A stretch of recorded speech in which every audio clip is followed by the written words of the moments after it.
we have to figure out how to get the working man that makes an honest living, that wants to use his little bit of extra money to get back into something that is his hobby.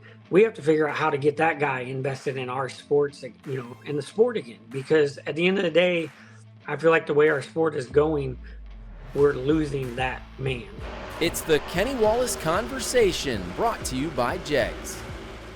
Hello, everyone, and welcome back to Kenny Conversation, brought to you by JEGS, the leader in high-performance aftermarket car parts. Remember to go to jegs.com for anything you need to fix your hot rod up. And right now, they have Jeep parts and truck parts in stock. You are looking at one of the hottest dirt super late model drivers in the country right now. A longtime friend of mine. It's about time we had him on Kenny Conversation. They call him Squirrel. Brian Shirley. Brian, how are you doing? Pretty good. Thanks for having us on your show. Well, it's easy. I wished I could have had you on earlier, but listen, let's have a little fun before we talk racing. I'm a big fan of yours, and I follow your every move. Let's talk about your mama first. You were asking for prayers. I believe your mama has some tumors removed from her kidney. Can you give us an update on your mom? Yeah, luckily, that was, obviously a pretty scary procedure, they say. So it was definitely nerve-wracking yesterday that she went through that procedure. But yeah, she's, everything went well. The doctors were really happy. The tumors were in just a bad spot, they said. So that was the biggest issue with the procedure being so nerve-wracking, was that it wasn't like they could just get in there and get the tumors and the cancer and stuff out without being an easy procedure. So by the grace of God, everything went smooth, and hopefully by the end of the day today, she'll be able to recover and get out of there and get back home. Well, praise the Lord. I almost called you last night and said, hey, do you want to wait a little bit? But I guess there's nothing you can really do. So at least we're thinking about your mom. And, I love you, Brian. I know how, without our moms or dads, we don't even make it to racing. So, we'll be praying for that's for sure. All right, let's have a little fun. They call me the Herminator, Herman. Where in the world did your great nickname? I mean, it's famous as all get out. Where did Squirrel come from? Yeah, Squirrel came from, truthfully, Shannon Babb.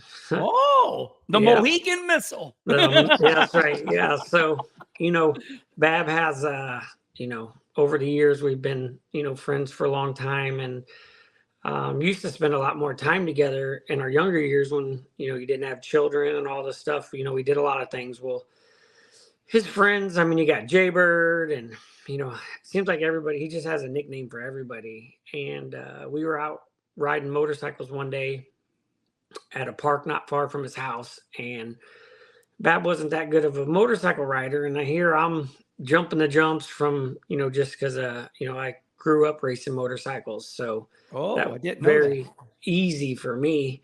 And I'm flying through there and jumping over them. And we come in after we're riding, and he said, you realize you fly through there like that squirrel, that on Bullwinkle, that squirrel. And then he's like, ever since then, he just said, you just fly through there like a squirrel. And it's stuck since then. And this is how Kenny Conversation works. I have my notes. I studied up on you. Of course, I know a lot about you. I don't even think I need notes. Motorcycles. Tell me, Clint Boyer was a good motocross racer. Tell me about this motocross racing. When, where, and what? Well, we didn't actually race motocross. We raced flat track. Oh. So that would be like actually at a lot of the racetracks we race at, Springfield Mile, Granite City, Volusia, Oh, my gosh. Yeah. So from about 12 to about maybe 18, 19 years old, that's what I did every day, through the summers. And then I got to a point where I turned professional and turned pro and everything, and won, I want to say, 8 national championships on the way that I thought that that's what I was going to be, was a professional motorcycle racer. And then got hurt at Springfield. A guy wrecked in front of me, and I hit him, and it actually broke a bone in your wrist that you're not supposed to be able to break. So I had to go in and have surgery to have my wrist fixed and put a bone back in place. And that left my wrist at a pretty solid, where it was solid for about 2 years. And then obviously giving it gas, it happened to be my throttle hand, that when you got to use your arm to give it gas, it made things a lot tougher than just using your wrist. And it's no different than dirt racing with cars. We use our foot for throttle control. Well, when I couldn't use just my wrist for throttle control, I struggled really bad with it. And just happened to, take a year there to, see where life was taking me, and happened to be dating a young lady that her father had raced cars, and he was wanting to get back into it now that his kids were older, and he gave it up for his kids. And he had a modified, and we went over and watched him race, for a while. And that's when I seen Shannon Babb and Billy Moyer and Scott Bloomquist. I never even knew these guys. I'm like, holy cow, these guys are awesome. And it happened to be my buddy Billy Gibbons that was his modified. And I kept giving him a hard time because he was no good. I was like, man, let me in that car. Yeah, I was like, you're just, you're no good. And one time he's like, all right, you little fucker, you think you're good? We're going to put you in it. And so the first race we went to, we almost won. And he's like, well, maybe you're a little better than me. So for the next year or so, he let me race it off and on. We raced at Macon Speedway, Godfrey, Illinois, Granite City, places like that, to just get our feet wet. We didn't have a lot of money to afford to. He had a really nice car. Just the maintenance, seemed to always hit us. So about a year later, I said, man, if I come from a professional sport, where you had to be great to be at the level we were at. You just couldn't. They just didn't let anybody get there. So that was something that I was looking for. I was looking for that competitive edge in my life that I lost. And so when I seen Bloomquist and Moyer in them and Freddie Smith, I'm like, maybe I can be, maybe I can do this. So I went out and bought me like a 10, 12-year-old late model and sold the car I was driving. The car I literally drove a wrap. I sold it and went and bought a late model, and the rest is history from there. Conversation is, competition will kill you. Father John, who married Kim and myself, he said, Kenny, what are you going to do? I said, I'm going to be a race car driver. And he said, oh, be careful, young man. Competition will kill you. And I hear, and tell me if I'm wrong, I hear a little hurt in your voice that you broke that wrist. I mean, it sounds to me like there was a time when you wrecked the bike, somebody wrecked in front of you, that you didn't know what you were going to do. Were you devastated in your mind when you thought all there was motocross or flat tracking? Yeah, I mean, it was different. I grew up my whole life thinking this is what I was destined to be. I mean, we had a racetrack in our backyard. I remember when I was a kid, I'd imagine racing with Scotty Parker, Ricky Graham, as I was practicing, you're dreaming that you're racing with these guys. And you finally get there, I just signed with Kozire Harley Davidson to get on a top privateer team. Damn. And, was just, like I said, won all the pinnacles of your things that you needed to win in the sport. Just won, a 600 national championship. And you're supposed to be the next greatest, latest, phenom in your sport. And then in a blinking of eye, it's taken from you. And, it was hard for my dad more than me. He actually resented car racing for a long time. I felt I could feel it in him. He was proud that I was a race car driver and success that we had. But at the end of the day, that was our bond, that we grew up going to race together. It was me and him. We traveled all over the country. If we race 45, 50 races a year, we won 35 of them, hands down. We was just, once it just took off. At first, I wasn't that good. And then, I don't know, something clicked and I just started practicing, and I took the joy of riding a motorcycle from, my dad put me on a little motorcycle four-wheeler, I think when I was 3-4 years old. So riding a motorcycle or a four-wheeler or anything like that just felt natural. And then I was lucky enough, the company he worked for, there was a family, it was the Williams family, that his dad was actually raced motorcycles. So it all kind of just fell into place as they watched me while my dad went to work. And, that's when they're like, hey, we'll take Brian racing. So my dad went out and bought this motorcycle, and heck, I started racing it. First couple of years, just, did this or that. And then all of a sudden it just all clicked and was really good and had a lot of success. And then one day it's just all gone, and, you're just not sure where life's going to go. So I've been fortunate to be, excel in two different sports that are completely different than one another. So, when I get older and I think back on my life, it'll be pretty special. Man, I'm going to tell you what, I don't know about all of you race fans, but this blows my mind. I felt like I knew you. Come to find out, I only know a little bit about I had no idea. This amazes me. Listen, I want to comment on what I've just heard. You pulled off the ultimate miracle. Not very many times do people in life get a chance at two different professions. So, buddy, congratulations. I feel that you're talking from the heart. This is what your dad wanted to do. And God knows one of the biggest childhood issues there are is, we all want to make our fathers happy. Somehow later in life, when there's something that bothers us, we're like, well, it always starts with your dad. And I can hear in your voice. So, wow, Squirrel, that was good stuff. And I hope everybody else enjoyed that and had no idea that's where this was going to go. So, listen, from me to you, congratulations, because like I said, people don't get a chance at two different professions. Okay, let's start with the easy stuff here. We talked about Squirrel. You snuck the motorcycle in on me. And so I do my studying. You're from Chatham, Illinois, but you live in Springfield.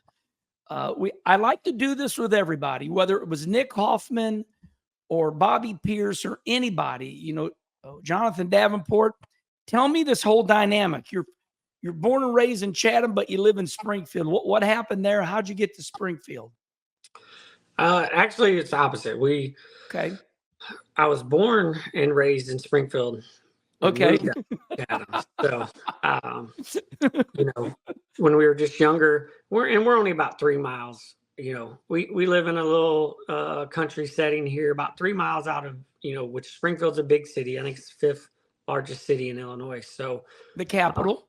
Yeah, and it's the capital, and we're lucky. Like I said, we're about 3 miles which way. We're literally 3 miles outside of Chatham, 3 miles outside of Springfield, but have a Chatham address. So, gotcha. You can go either way, but I was born and raised in Springfield. I lived there up to about 12 years old. And then at about 12 years old, we moved out to this property that we live on now. And me and my dad share 10 acres. He's on the front part of the property. And then I'm actually living on the back part where the racetrack was, because that's what my dad was as a demolition contractor. So did a lot with equipment and water main, stuff like that. So we always had a lot of equipment. And when we were racing, he one day, this was cornfield when I lived up there with him. And he went down there and told the farmer that we weren't going to farm the field anymore. And not going to rent you my property anymore. And he went out there and bulldozed us and shaped us a track. And that's where I, practiced, day in, day out. And then eventually he said, here, I'd like you to have the last half of the property here and, stay here with us. And so I built me, where me and my wife and my kids live now. We share it with my father. What a great story. I have a 60 by 100 race shop, and I split it in half with my wife. When I was building it, I had these dreams, this 60 by 100 going to be all mine. And my wife is like, no. No, she gets half that thing. Yeah. So, we lived in North Carolina for 27 years, and each one of my children, as they came back, I said, half of it is a beautiful home, like a ski chalet. And I think it's awesome that your father did that. We all try to do something for our children. And right now, my son-in-law, Brody, builds fusion carts, outlaw carts. He's in my shop. I enjoy sharing my shop with him. They're living in the house until they figure out where they want to live. They've been back a little bit a year. So I just wanted to share my story with you because I think it's awesome that our parents love us. And oh yeah, keeps the family together. Keeps us together, and that's a good thing. Just a little bit of fun, real quick.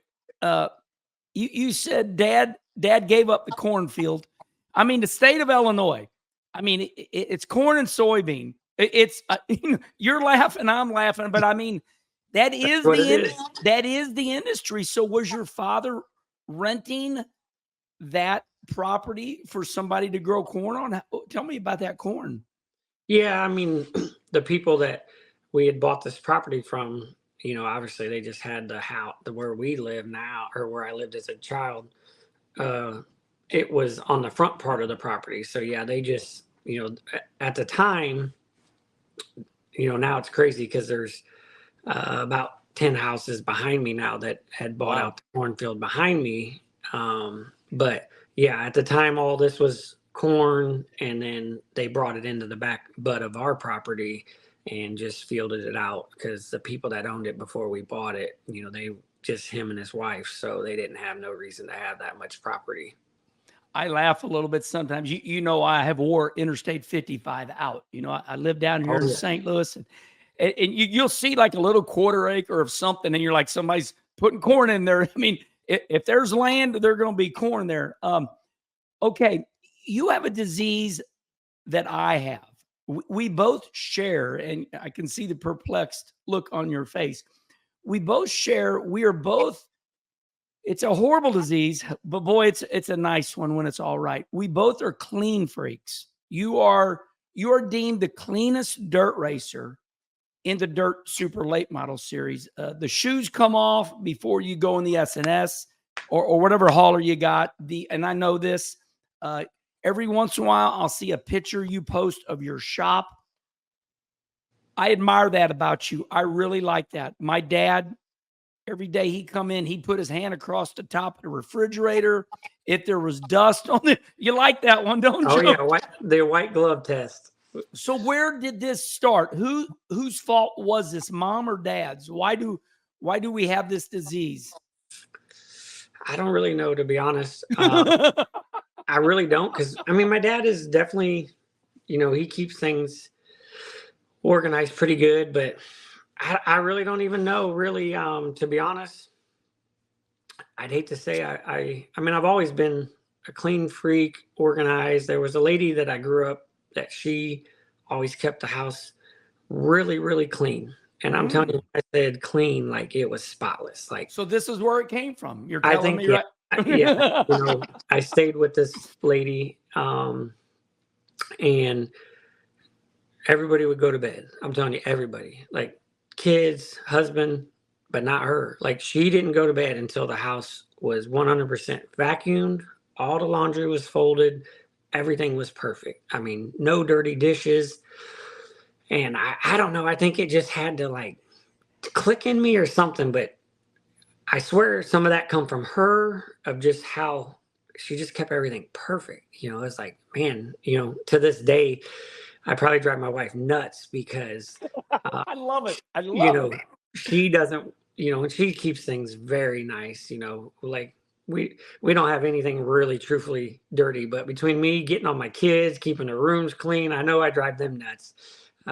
So Some of it comes from her, and then some of the racing aspect comes from, early in my years with, being with Mark Richards and them a lot. I was out there Oh, Rocket One, and early on in my career, when I was getting into the sport, we went out there and raced a lot out east. So I stayed with Mark and them at their shop, and you learn of a lot of success and ways from them, how they operate.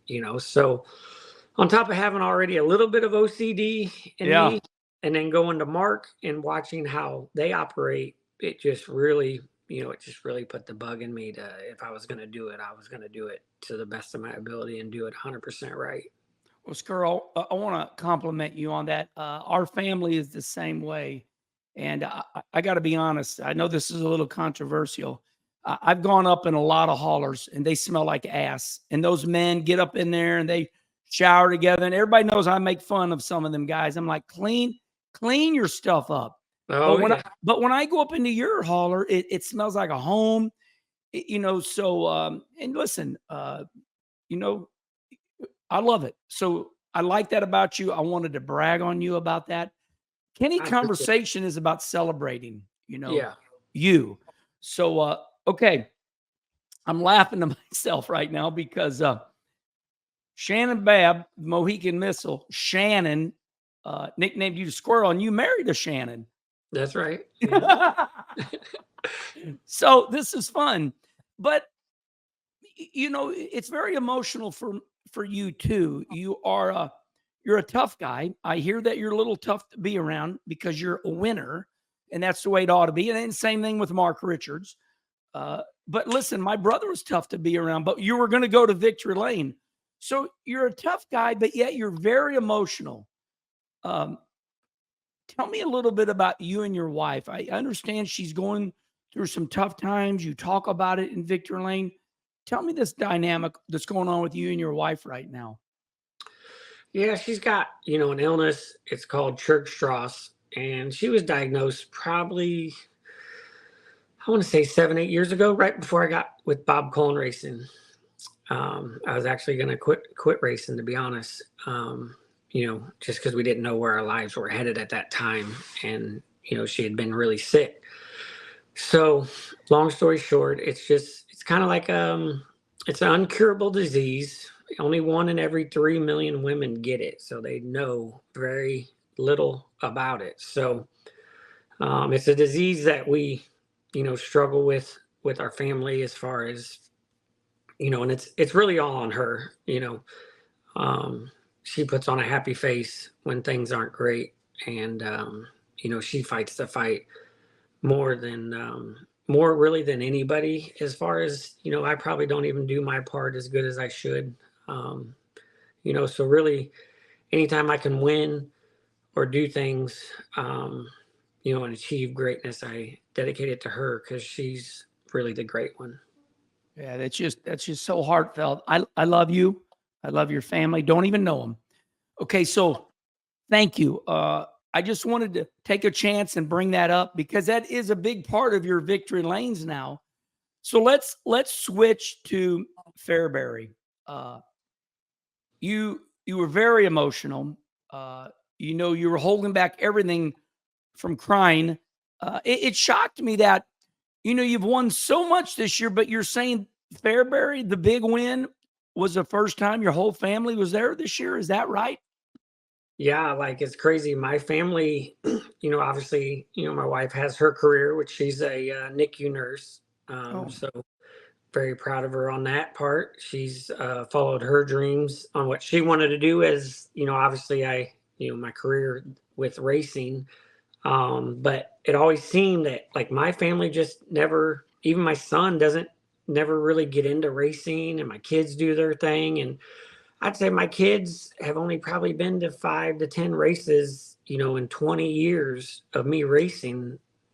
My family's probably been maybe at 15 at the most. And I've been able to win a race. Like my son come to the very first race I won, which that was awesome. That I won that night. My oldest daughter, same thing. She had been to a race by herself, won, but truly to have my whole family, my wife, my kids, all 3 of my kids and my wife there at one time, That's never happened. And, really, I don't even know if they've ever even been to the races as a family. There's always one missing. I feel like, one was somewhere doing something and two of them came, or one came. And I've always been fortunate. The times they did come, we always won for some reason. So maybe they should come more often. Yeah. And that was an epic race, epic win. This wasn't no little summer national race. You beat the best. That was a great win. So yeah, and there was a lot of highlights of your emotional victory lane. And so your three kids are Brinley, Drew, and Briar. So none of them want to race, huh? That's going to save you a lot of money. Yeah. I've, and I hate to say that I've never pushed racing on any of them. It's not like it's a family thing, as far as it doesn't bleed deep into our family. I just kind of got lucky that I got into racing. So I've never really pushed it on my son.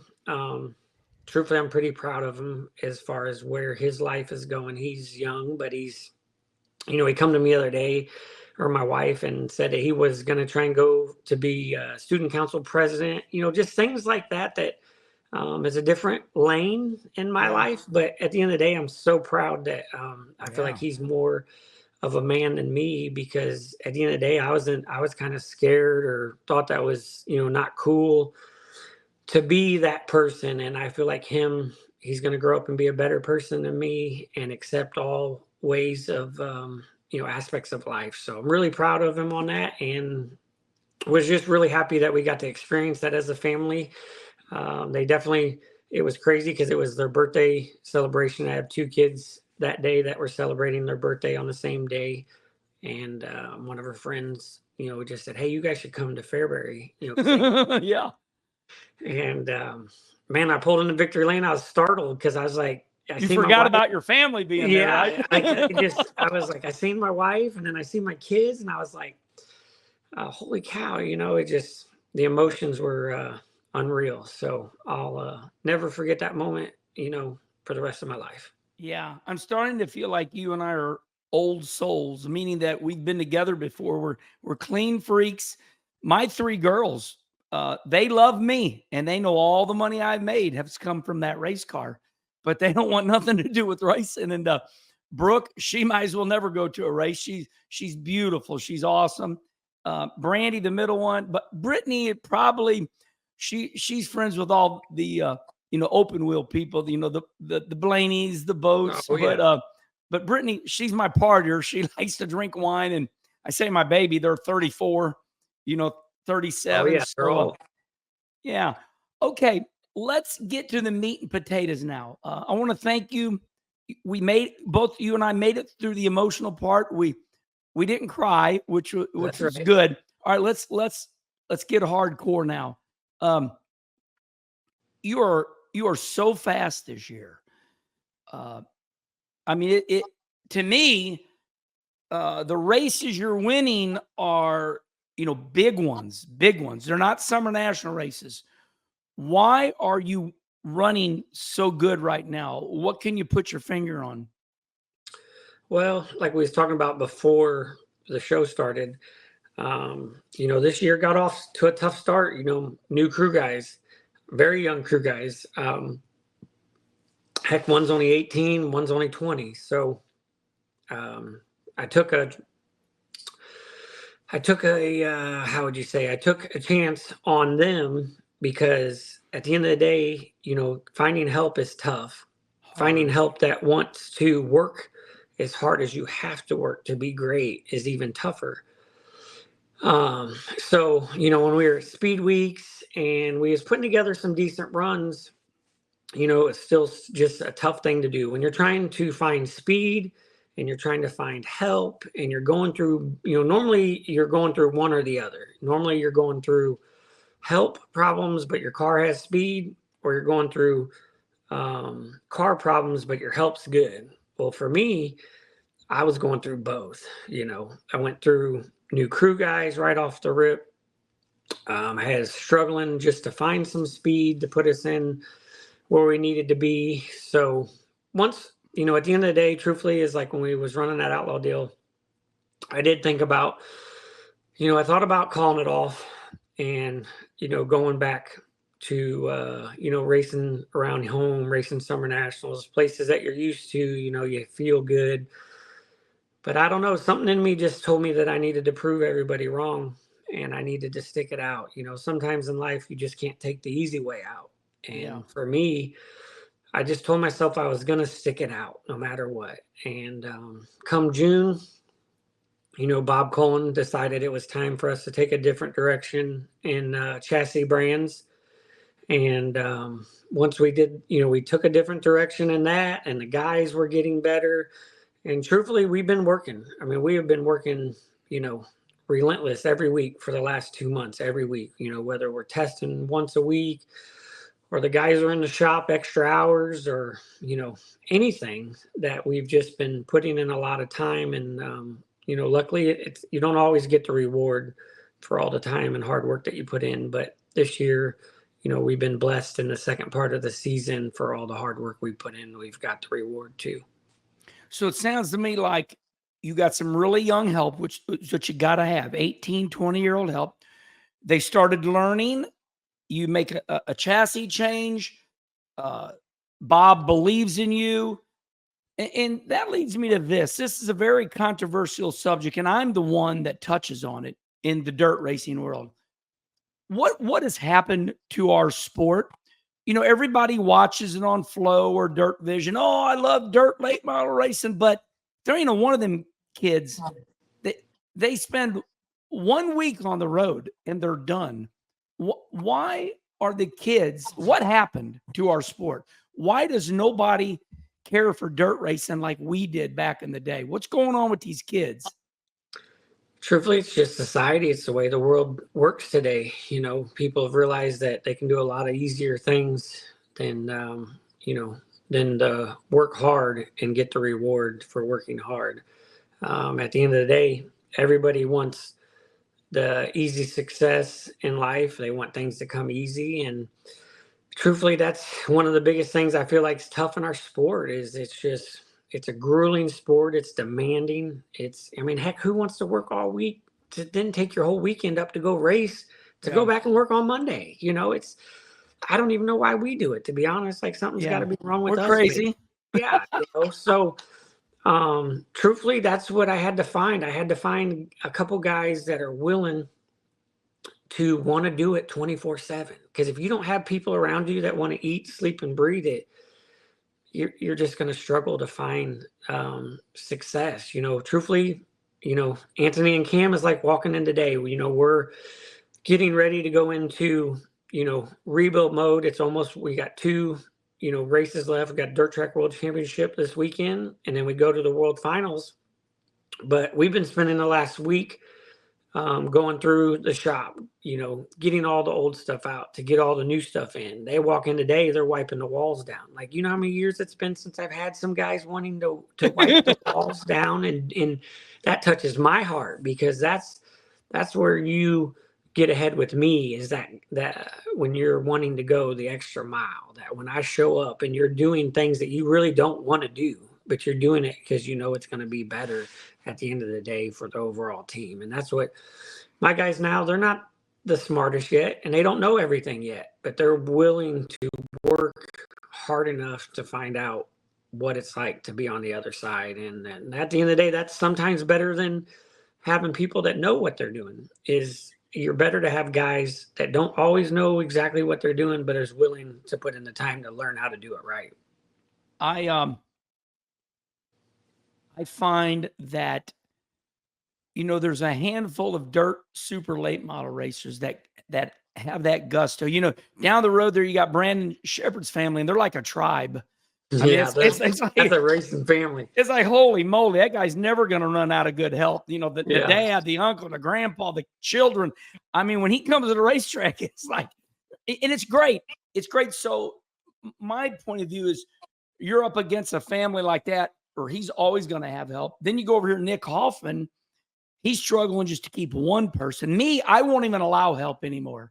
I'm so disappointed in help. I'm like, stay away. Yeah, stay away. Disappointment. Yeah, I'll try to unload my car and somebody will be very nice. They'll come running to me. Herman, I want to help you. I'm like, no, because I'll have to just tell you what to do. So, great conversation for all you young kids out there. If you don't want it, like the owner wants it or the driver wants it, then just stay away because you're a pain in the ass and you disappoint me. Good talk and hope. That's truly what it is. Like at the end of the day, that's what I tell people all the time. I'm not going to sit here and argue. And listen, my guys, they know I love them, but they also get that. I'll tell you where they take it the best is when they get that ass chewing for doing it wrong. That is what's wrong with kids today. Their feelings get hurt because you give them an ass chewing, and then they're like, "Oh, cry me a river," and I'm gonna go do something.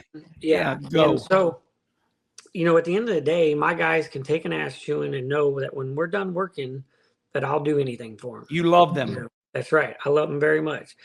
And so, truthfully, that's where I'm at with the help. I tell them from get-go, I'm not going to sit here and ask you to do anything that I wouldn't do or haven't done, but I'm not going to sit here and baby you because at the end of the day, I just do it myself. And that's truly how I feel about it. I just do it myself until someone comes along. And truthfully, speaking of the family with the Shepherds, that's how they were raised. Like their dad didn't beat around the bush. Any of them Shepherds, you either was told how it was straight and you liked it, or you got your ass kicked and you did it anyway. And that was just what it come down to. They didn't beat around with this bull crap of baby me here, baby me there. And truthfully, that's one of the reasons why Brandon's turned out as good as he has. He didn't have it easy either, but he knew he had the right people behind him to kick him in the ass when he needed it. Man, same with my brother. Everybody says to me, how do you and your brother Rusty get along so well? I'm like, oh, that's real easy. I said, I always let my brother stand an inch taller than me. He's a badass. And if you work with Rusty Wallace, do what the hell he tells you to do because you're going to go to victory lane. And listen, Rusty hurt my feelings my whole damn life. I think that's why I like Trump because he's a badass. And I'm like,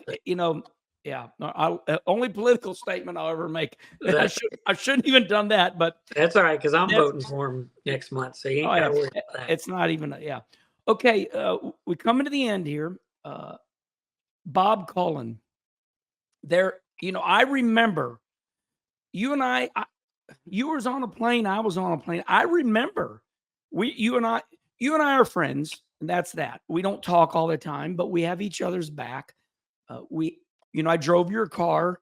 Oh yeah. The prelude to the dream. We did good. So Eddie Petroff is the man that tied you and I together. We've been friends ever since.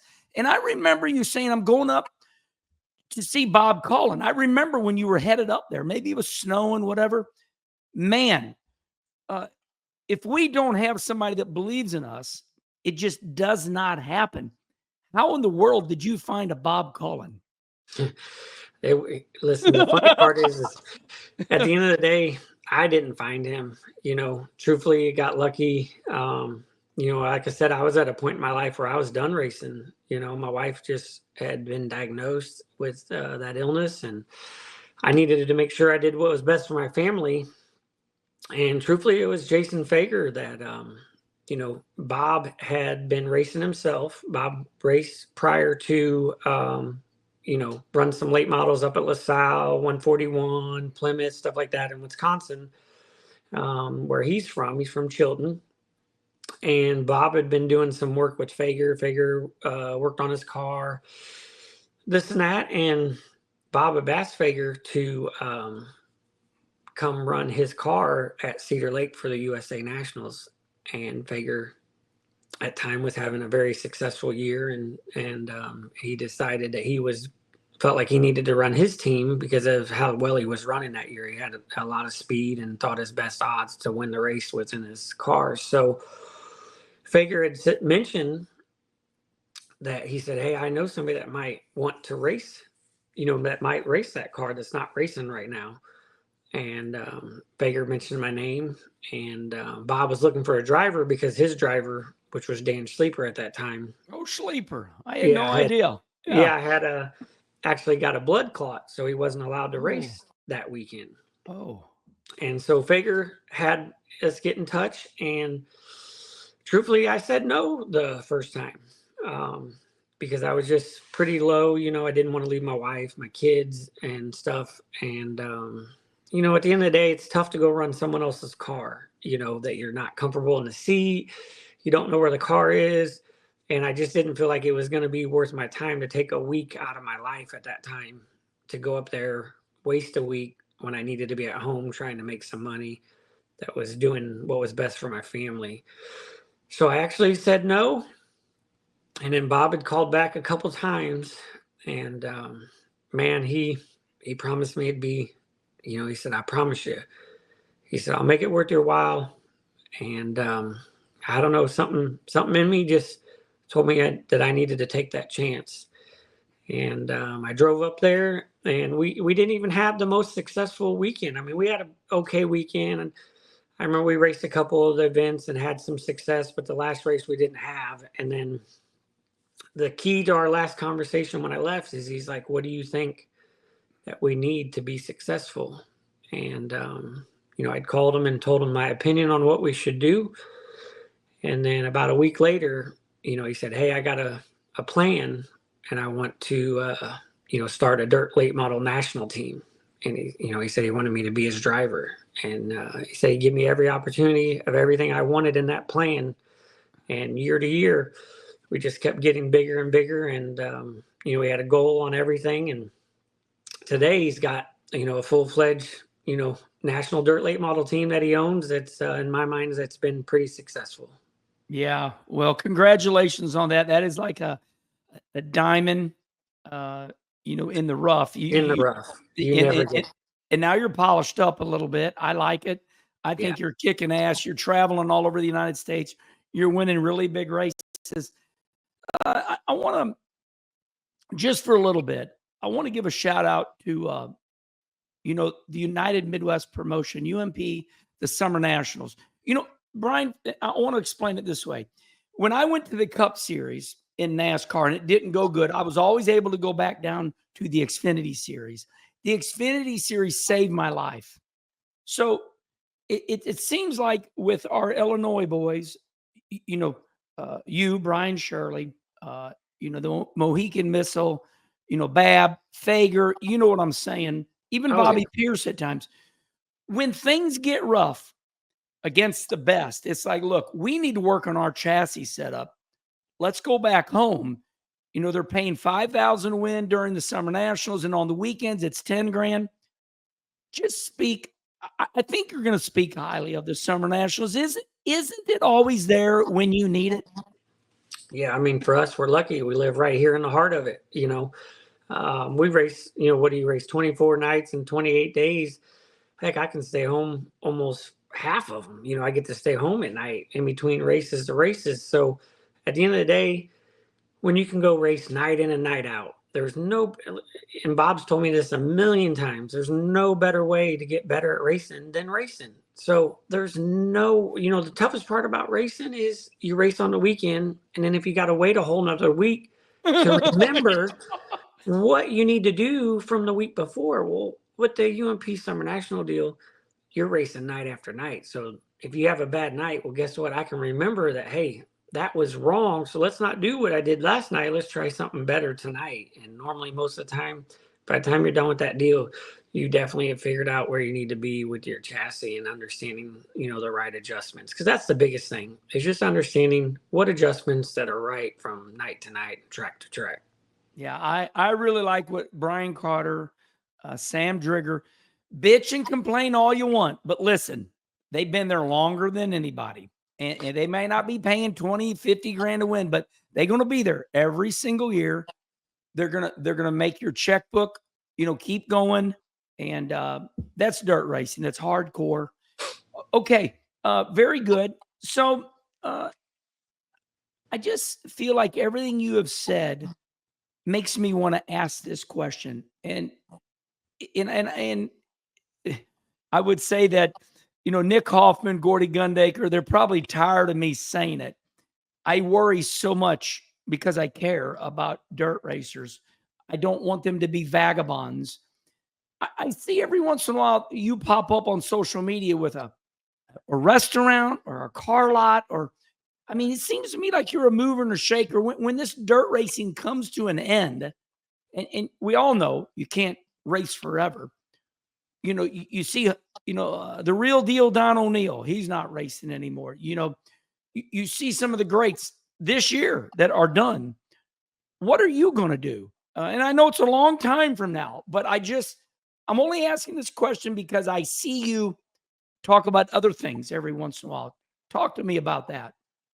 Yeah, I feel like I have definitely entrepreneur in me. Been fortunate to, my dad was, like I said, he owned his own business. My uncle owns his own business. My aunt owns their own business. So I've always been that person that's a go-getter. So at the end of the day, when I did meet Bob, that's the first thing that he always worried about. Bob was like, listen, we got to make sure that life after racing is good for Brian Shirley. So, at the end of the day, we ended up buying a bar together because that's what has some of his investments in is the gaming machines and a bar. And there was a bar here in town that was one of my dad's favorite spots. And kind of like that, something that just happened that was destined that we was able to get in that invested with Bob, and we were partners for probably 4 years. And then after the 4th year, I bought him out and took that over. So I have an investment in, the bar business.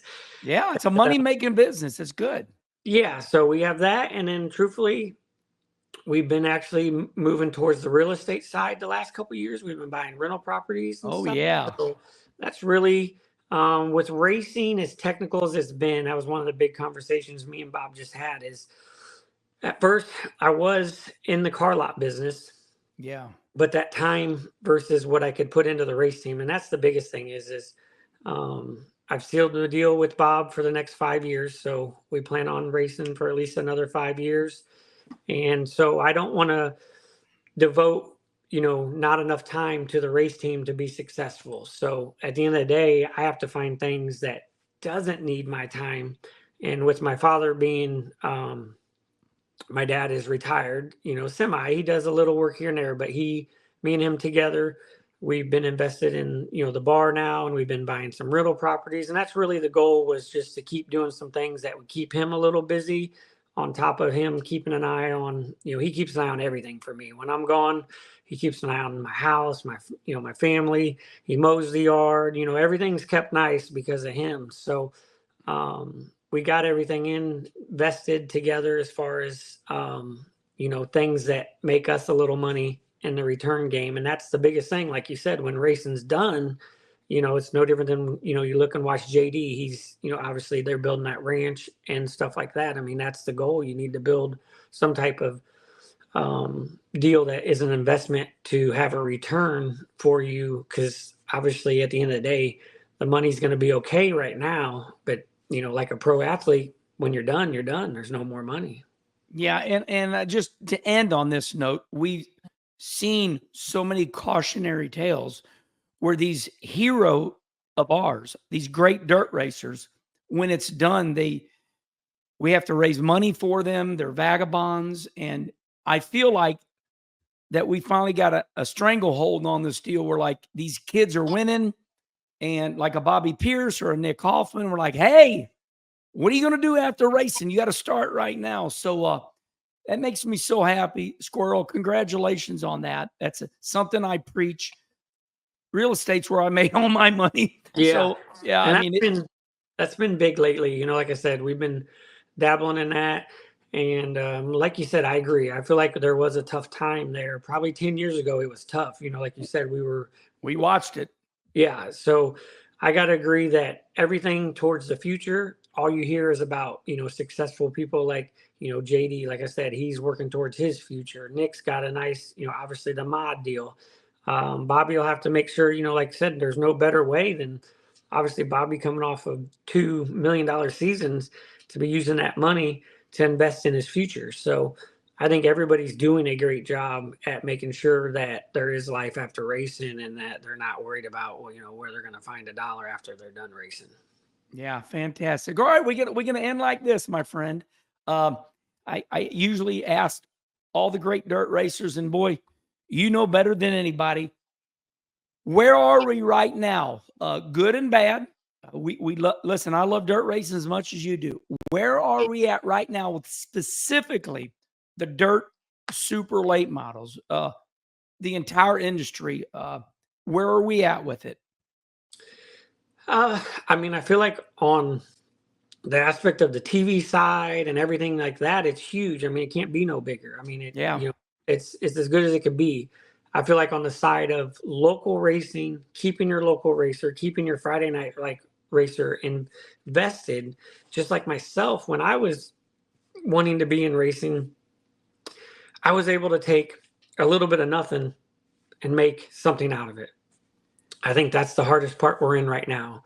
It costs so much to have a little bit of nothing in today's world, $120,000 race car to be invested in it, that we have to figure out how to get the working man that makes an honest living, that wants to use his little bit of extra money to get back into something that is his hobby.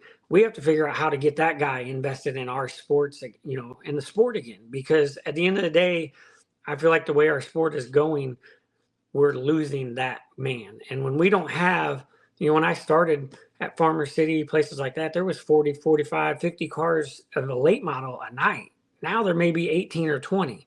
So obviously the world is telling you that the local racer, the working man, can't afford to do what we do.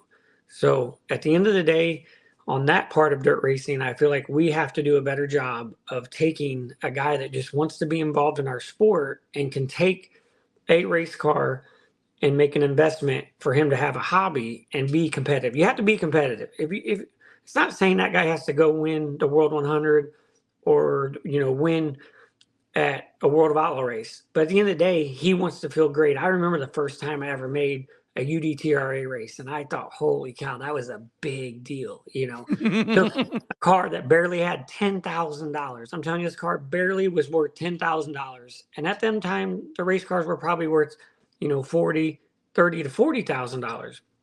And I was able to take a little bit of nothing and be able to compete with them guys. And that's what you got to give back to the working man. You got to give the guy that wants to go to a local race and win the race. You got to give that back to him. And that's where I feel like in our sport, we're struggling.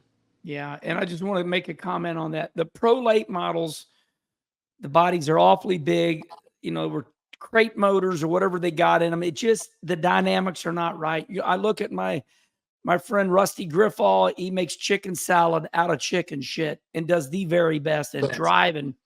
It's I agree with you. It's guys like him that we don't need leaving our sport. Like, No. that's the truth. I love Rusty Griffall. Yeah. I think the guy, he's a gangster, man. Yeah. I mean, listen, he's the junkyard dog for the reason. I've loved that guy from day one. He grinds it out. He does it because he loves it. Yeah.